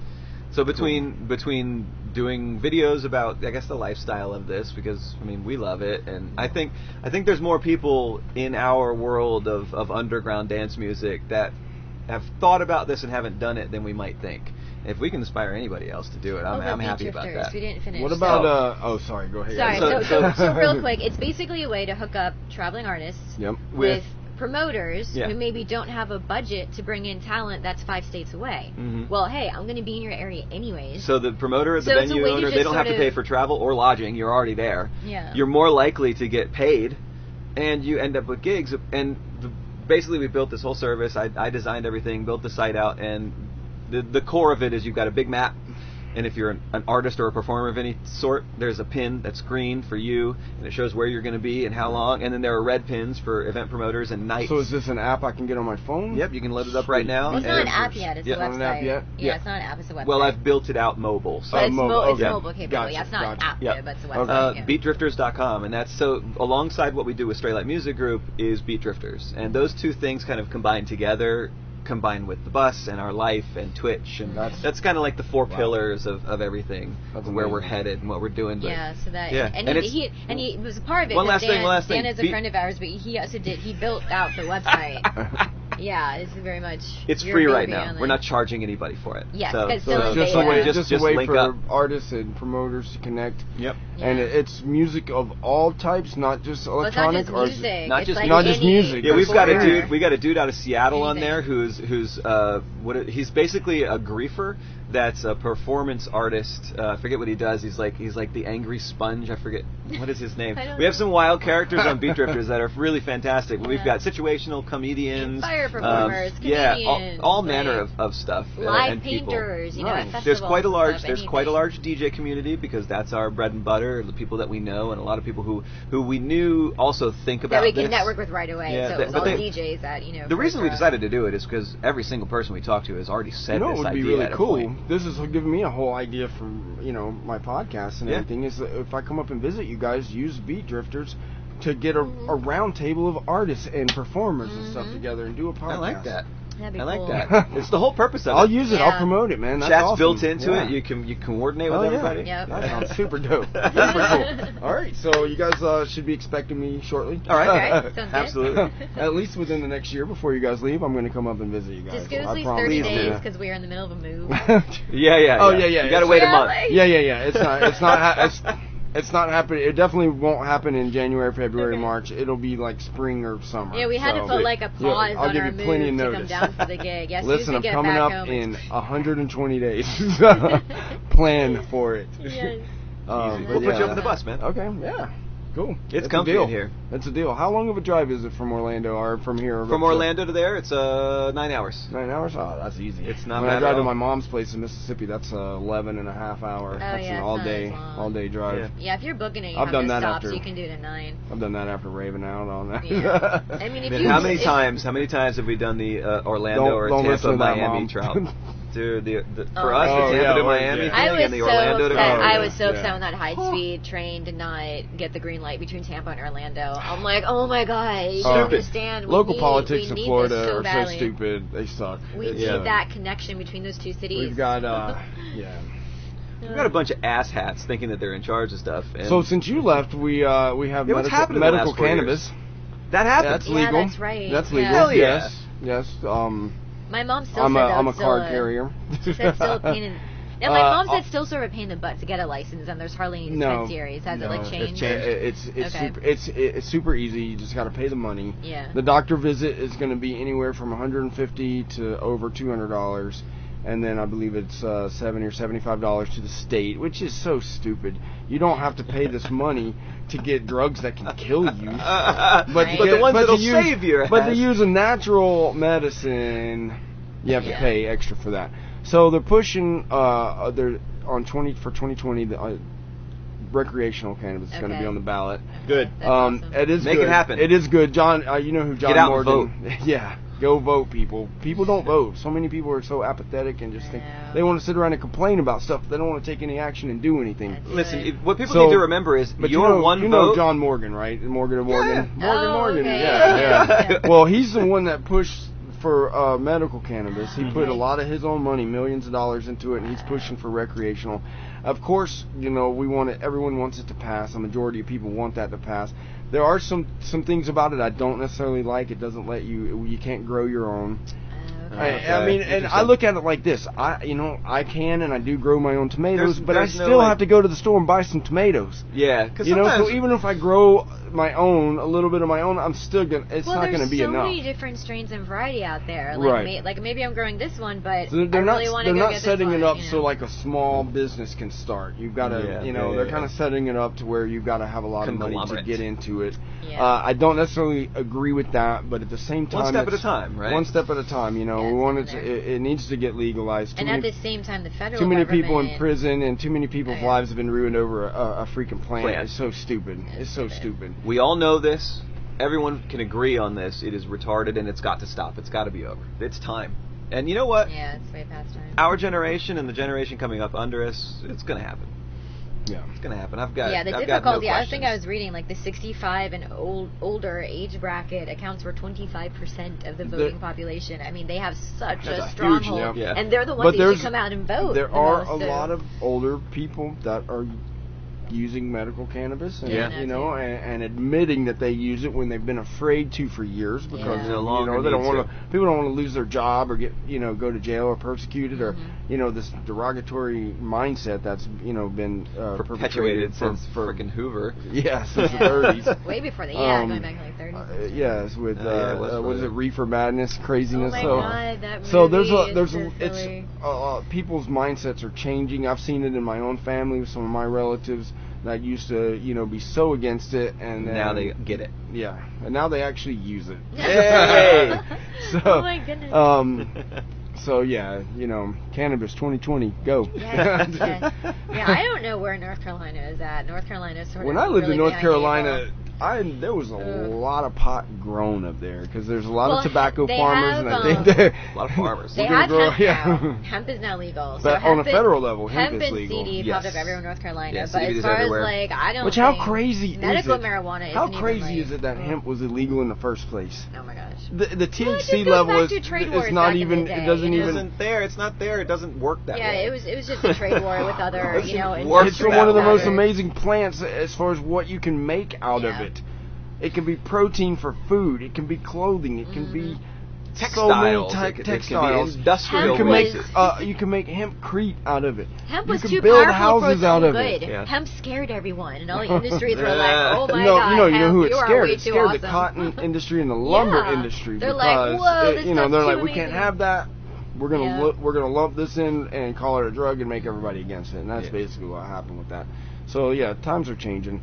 Well, gladly. Yeah. I'm gladly accepting changing times. But as far as Florida goes, I mean, we still have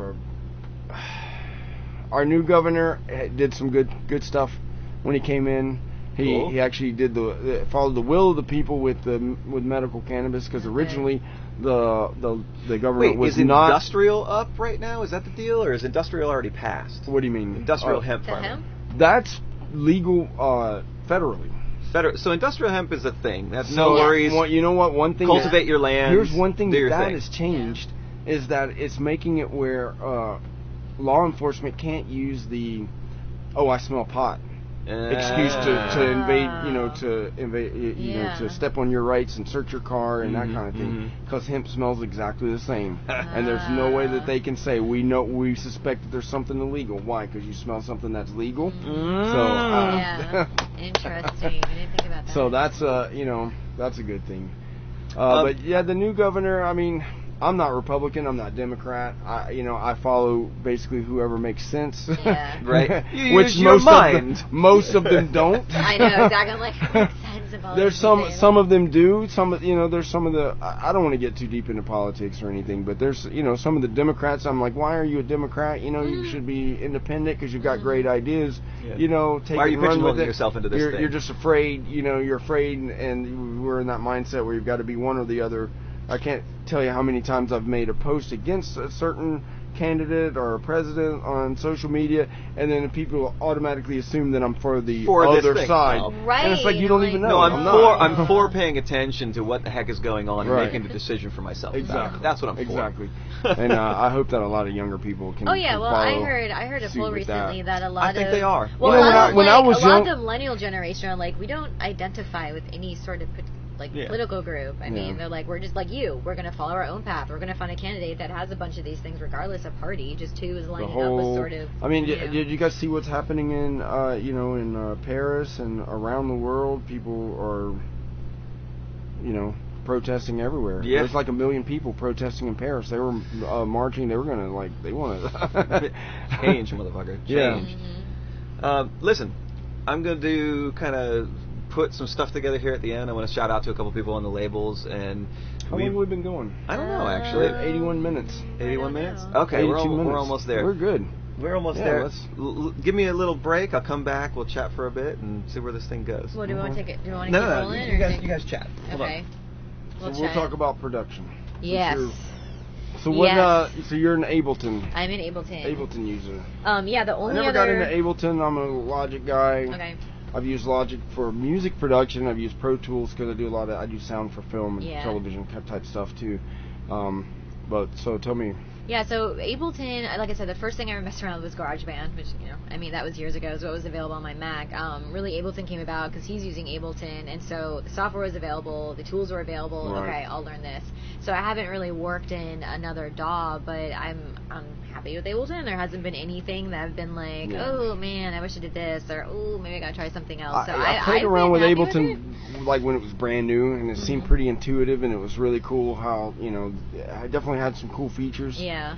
Well, I find it's amazing how many similarities. I come from the graphic design world, so like Photoshop, Illustrator, Adobe After Effects. See, that's what I'm learning now. It's wild they did Adobe did a Black Friday sale, so I got for basically subscription for their Creative Cloud for the next year for $30 a month. Cool. So what led me to that is doing this podcast. I was like, well, I have to learn how to edit the video.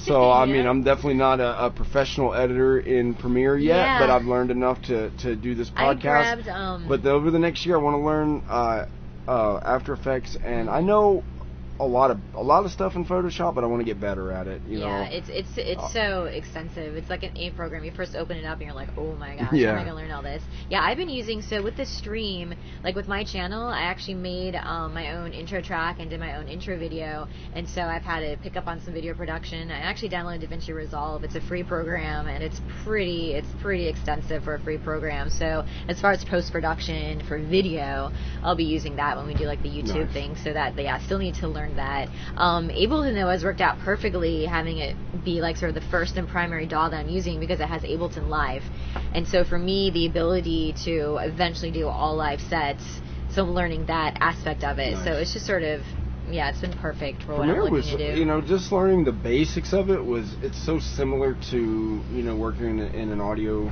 workstation, and as far as the editing and the timeline, so it kind of made sense to me, so it's not that difficult to pick up. Good. And anything I don't, you know, I sit there and I'm editing, like, oh, how do I do this? YouTube. Yeah, you just look it up. I know. I'll watch like 2 minutes of a 6-minute tutorial. Okay, I got it. I jump back to it. I do it. And that's what's great about the internet. Like, anything you want to learn, just go look it up. Watch some videos.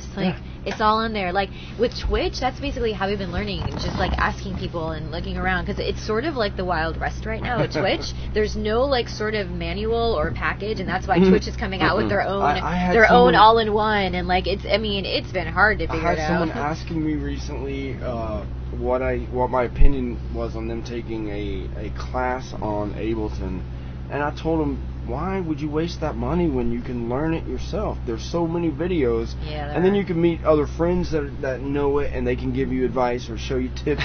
But you can, you know, and that money you saved, you can then go off and spend on some plugins or UAD interface or something. Buy a Tough Dub acetate. It's worth it just for the smell. Let me smell it again, dude. I swear. Okay, let me just say this. I need a fucking cologne. I need a cologne that smells like acetate. Dubplate cologne. Tough Love Dubs. Oh my god. Okay. Tough Love Dubs. Hey, listen, they have bacon cologne. I think we can come up with a dub cologne. The smell of tough love. You gotta get Kevin Circle K involved, because he's the advertising guy. He can write all Kevin your can come up with he can write your campaign for you. You got that, Kevin? You watching this? Tough Love Dub cologne. People will be like People will be spraying the regular vinyls. It's a dub. Smell it. Look at it. This is acetate. I swear.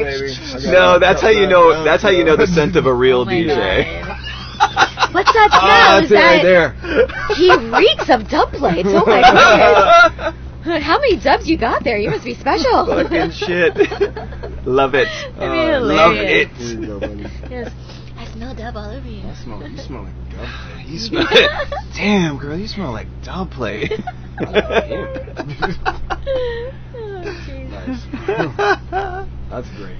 Yeah, so what else you guys want to talk about before we wrap this up? I want to shout out to a couple people that we're working with, like musicians and producers and DJs. One of the reasons that I really, really wanted to link up with you on this, and I'm so happy to come and do this, is the fact that we're not the only people that have been around for a minute, and there's so many people who've shared wild and fun experiences with us, you know, and people who will be doing that for many years to come. And so I know you're going to meet up with tons of them. You should definitely link up with JB. You got to do it. Yeah, you got to do it. He's in town right now. Does he not live here? Where does he live in now? So JB moved to Virginia. Oh, okay. Mm-hmm. Okay. Yeah, he went to VA. Although I mean, he probably spends half the year overseas.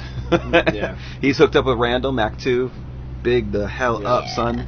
For anybody who doesn't know, JB and I, we started Stepping Forward Records together back in 2009. So it's 10 years old this year. Nice. It did its decade celebration. But shouts out to JB. He's got new stuff coming with us. Shouts out to Acid Lab. I can't say enough about this guy. Seriously, you guys need to get on the tip. Seriously, he's badass. Mr. Airstrike, we talked about Airstrike earlier. You definitely got to link up with him. He's a hard one. So he's here in Florida. He's here in Florida. He's in Tarpon Springs. He's north of here. Yep. Okay. Yeah, I'd say maybe 40 minutes from where we're sitting right now. We're anybody who knows Ybor City, we got blocked up in the back of the Cuban Club in their back lot. They were very, very nice to accommodate us. Are they here. open right now? I'm hungry. Right. Man, so it's weird. This bus is parked literally almost. Thank you, Alan and Barry. Yeah, thank you, Alan. He's awesome. It's almost parked exactly where the clamshell used to be. That you and I, logistics. You were there in the 2007. Yes. That clamshell. That was actually was right there in front of the bus. After Hallucination. That's right. Yeah, that was the last time I played Hallucination. No doubt. I need to play it again. Yeah. Damn, son. They're coming down next year. Hook a brother up. Yeah. If they 26 years, I guess. Yeah, if they do it next year, they can take a break for 1 year. I'm not sure. That's funny because I was literally thinking about that night when we were talking about what a wild weekend you guys had, because we did it was just Glitch and I that played HBC, and then the next night it was The Chosen. It was Spore. My God. Huge at the time. It was Logistics. Yeah, Matt Logistics. Oh, he's so good. I never got to play Shanghai Skyline on Friday. Right now. It was Kill We came down to Orlando with Kevin and Kill the Noise at E1. E1, yeah. E1 the gun, baby. Before Kill the Noise. So E1, when we were doing Stateside Collective, so here's a little bit of a fun story from way back in the day. So our record label, for anyone watching your podcast and kind of going back and looking at history of stuff, Force Recordings actually exists because of a DJ collective that Bamboo, DJ Dread, who were DJ Dread, way back right there. DJ Dread and his cassette tapes at the Alternative Record Store with Chris Milo were instrumental in me kind of wanting to put my foot forward and really, really get involved in stuff on the musical level. So shouts to Dread. But the original Stateside Collective members, but specifically Bamboo, the work that was put together with Stateside is what led to us starting Force Recordings. Nice. I started a record label with Frank Mendez in 1997 in Fort Lauderdale called Evil Bass. Yep, I remember Evil Bass. Yeah, Evil Bass Crew. Big shouts, Mendez. Yeah. Anybody who doesn't know Mr. Mendez, that's royalty. Yeah. Royalty right there. Way back. And then when I came back from Fort Lauderdale, high off of that experience of learning how to burr the label and get vinyl pressed the first time, I hooked up with Brian again, Bamboo, and we said let's turn Stateside Collective into a record label, and then we came up with the name Force, and we did that whole thing. But what was I going back to? 19 Logistics. What was it? Why did I say Stateside Collective? What was you were kind of giving the history on Stateside Collective and where it came from, but then we were talking about the clamshell party outside. Oh, with Logistics. Logistics and everybody. Well, I don't remember why we went all the way back to Stateside Collective. It but doesn't matter. We were just talking about history of drum and bass and where you guys there's some useful reason, but if you know what we need? We need an algorithm for these that pulls tags out of everything we say, and then people can just go search the tags up. Stateside Collective, Logistics. Well, there's a money-making task for somebody. Yeah. Okay, but yeah, I just want to shout out to some people. But Airstrike in particular. So we call him Mr. Holdout. So when can we expect to hear some Airstrike music? Is it going to be on Force? Yeah. So he's got a couple releases on Force already this year. Already, yeah. Okay. Yeah. And then his most recent release is the Limerence and Photons, right? Yes, for Limerence and Photons, which is what she is on the remixes release. Right, I did the remix of Limerence, and then Acid Lab did the remix of Photons. Mm-hmm. Heavy. Yeah. Oh my God. Crushing. It was funny. Photons was my favorite track. I wanted to redo that one, but then Acid Lab snagged that one. But then I listened to the B-side, and I'm like, ooh, I'm going to do something like down-tempo and like chill with this one. And killed it. So it's like these two totally different remixes of different songs with our own take on it. Mm-hmm. Cool, yeah. Mm-hmm. That's awesome.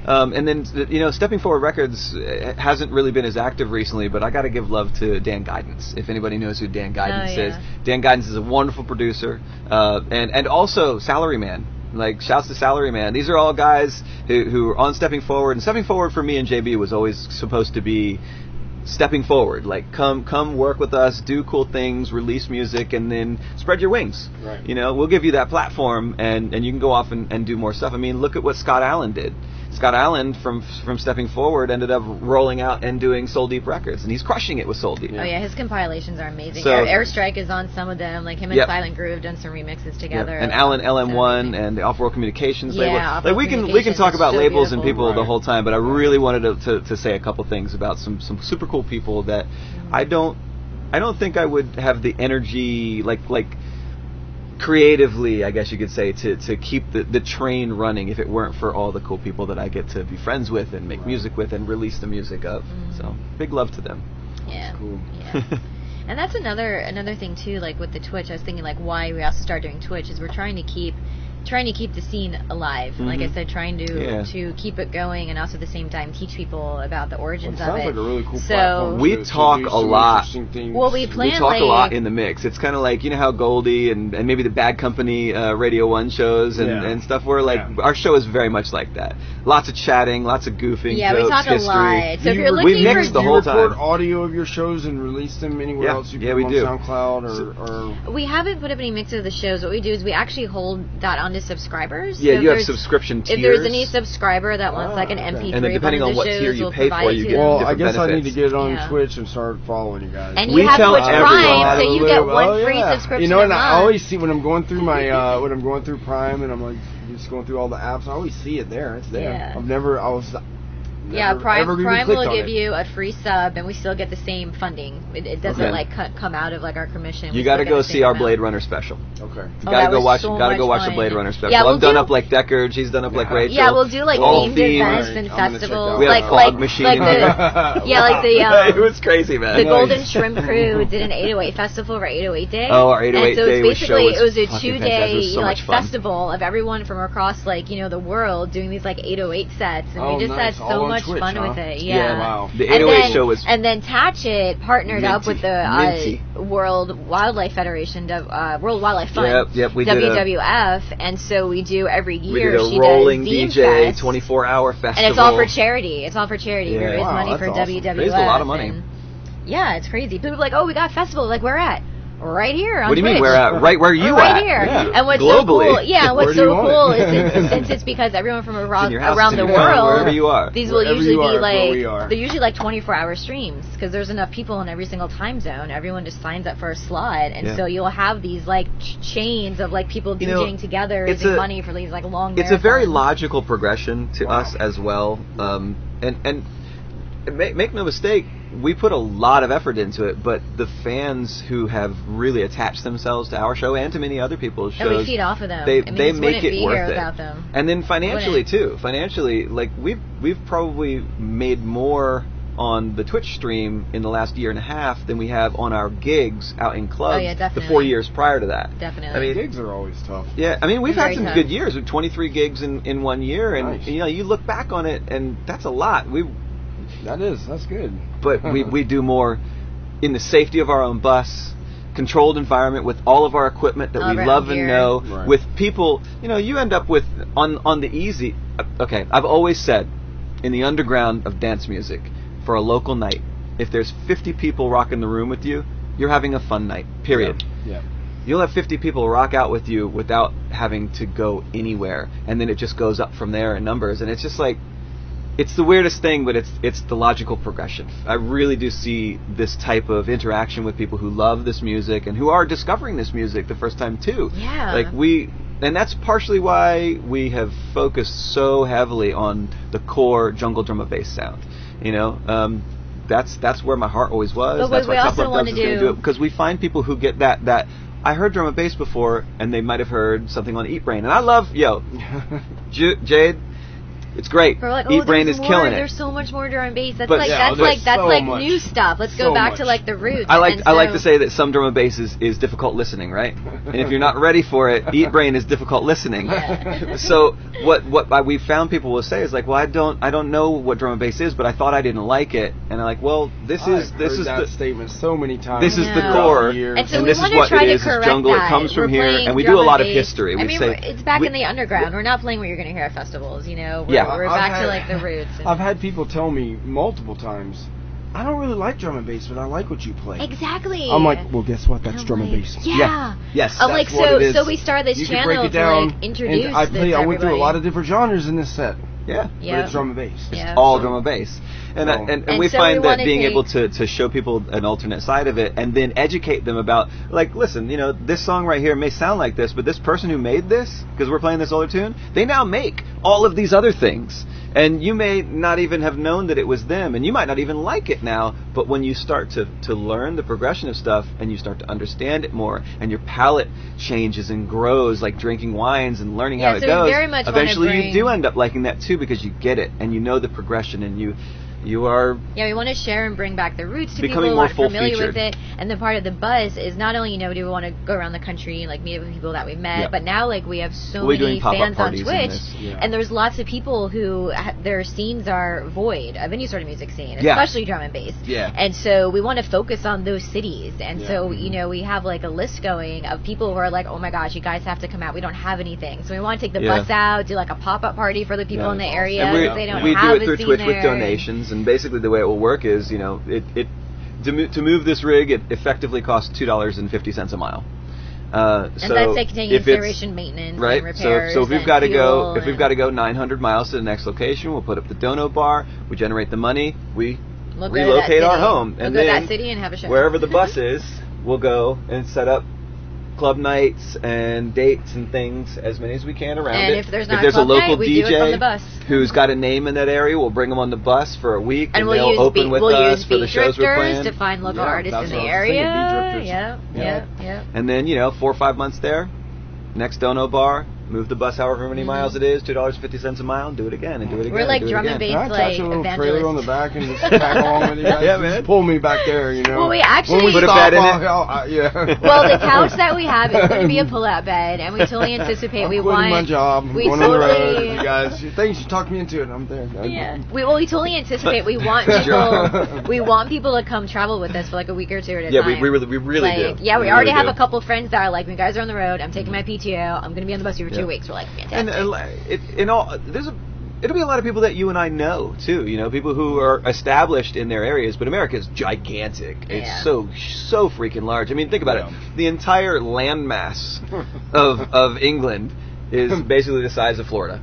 Yeah. And there's 49 other contiguous states here. 48. Some much bigger. So there's a lot of people all over the place that they're super established in their areas. Yeah. And people love them in their areas, and we want to link up with them and do 4 and 5 state things in that area with them, and kind of do that. And thing. Canada as well. We have some followers from Canada that we have to come out and see. Thanks. I can't wait to do the Alaska show. We definitely want to drive the bus up to Alaska. I can't wait to do that show. That's going to be fun. Alaska. Yeah. I don't know. We're looking forward to it. I hope people follow us along for the ride. And along the while, enjoy the music. On everything you guys and that's why that's why we have the nickname the bus that Jungle built, and that really is because literally our fans and followers on Twitch are contributing to that. I think I said the drum and bass tour bus, but that's it. This is the bus that Jungle built. The bus that Jungle built. Yeah, because everyone's helping us. I mean, like Xylock was here last night helping us try and diagnose why the inverter wasn't working. Our fans have paid for gear for us. That's the perfect time to do those kind of tasks after you've been raving all night. I know. Let's go fix the bus. Yeah, 240 volts. Let's mess with the electrical system. This thing doesn't sound right. Let me get in there. I see what it is. It's a flux capacitor. Yeah, no, that's in the toilet. The toilet. So listen, capacitor. So listen, I want to finish this out in a different way. I don't know how you wanted to do it, but I'm going to force you to do it this way. We're super happy to do this with you. And one of the reasons that I really wanted to do it is, like I said, so many of us have a lot of history and a lot of cool stories about what the hell's going on, and I think we're lucky for you to do this with us. But what's up with you, man? Oh. I talked enough about me throughout the podcast. I'm starting a podcast. Well, I'm doing this. This is basically my baby right now. This is the second one I've done. The first one's gotten a lot of positive feedback. We are so and rightfully honored. so. And I just want to say, you guys are musicians, drum and bass and jungle artists. And so, Kevin and Circle K are Don's collaborator, Don's. but the podcast is not just about music. It's not just about drum and bass. It's what I envision this being is I just want to talk to and just hang out and talk to cool artists that are doing interesting things. You guys definitely are, and you know, now that I've been here, I mean, obviously I've known this guy for a long time, and it's been a pleasure meeting you. You know, it's awesome, and I'm still meeting like all the crew. Keep going, because your music, you're already off to a hell of a start. Thank you. So, but you know, like some of the people I've got coming on the podcast, I've got a guy that my best friend Billy Lyons, my brother. Sweet. He builds motorcycles. He's a musician. He basically taught me what I know about playing music back in the early 90s when I started playing bass guitar, and we had a rock band together and traveled around in our van. That's where the cool stories are going to be. Awesome. He's my tattoo artist, and he writes for the Horseback Street Chopper magazine. Nice. So he's coming on. Good. It's so hard to he's going to be down in Florida this month sometime, but he's so all over the place. It's hard for him to give me a date. Well, I mean, look what you did. You uprooted your life to come see us here and do a remote podcast in our bus. And I mean, if that doesn't show the dedication that you're willing to put into this, I don't know. You'll get with him. I know it. This, you know, and you know, I'm glad it worked out, because I was afraid that I might not be able to make it, and I was going to be so disappointed. And then we were afraid the electricity wasn't going to come on when we came out here. We're like, oh my God! Anybody listening, anybody watching this, you know, we've got. You might hear a little bit of background noise, but this is remote. I came over here. I set it up.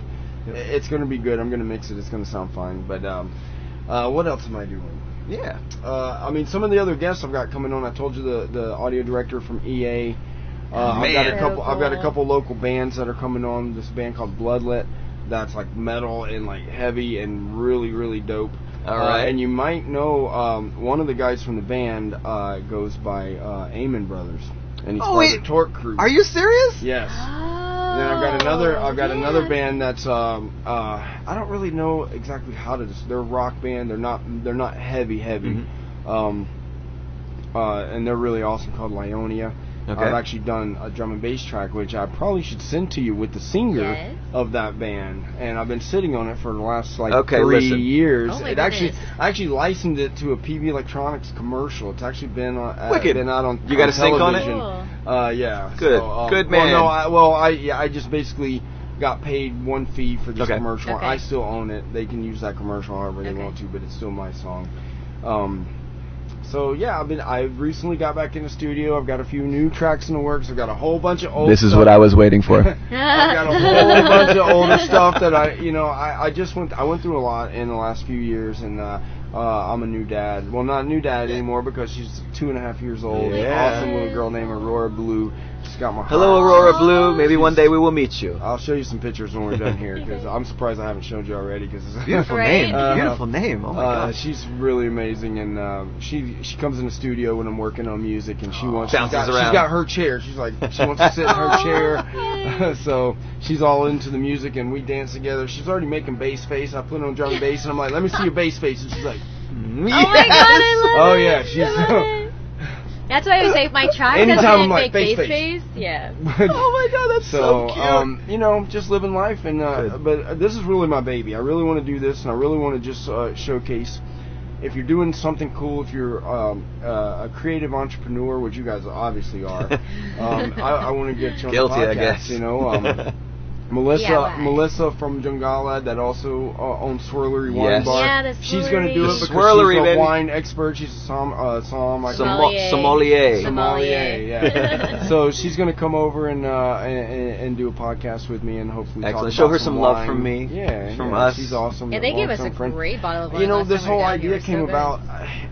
Like I was telling you, my friend at work that has his YouTube page was telling me for a long time, he's like, start a page. And I'm like, what do I do that, you know, I don't want to do like product reviews or watch me produce music. Unboxing. Like there's a million people that do that stuff. So, and I'm a huge fan, you know, of Joe Rogan's podcast. Huge fan. I watch it all the time. And I kind of got like, I was like, you know what? I know so many people just in Central Florida, artists, filmmakers, sound designers.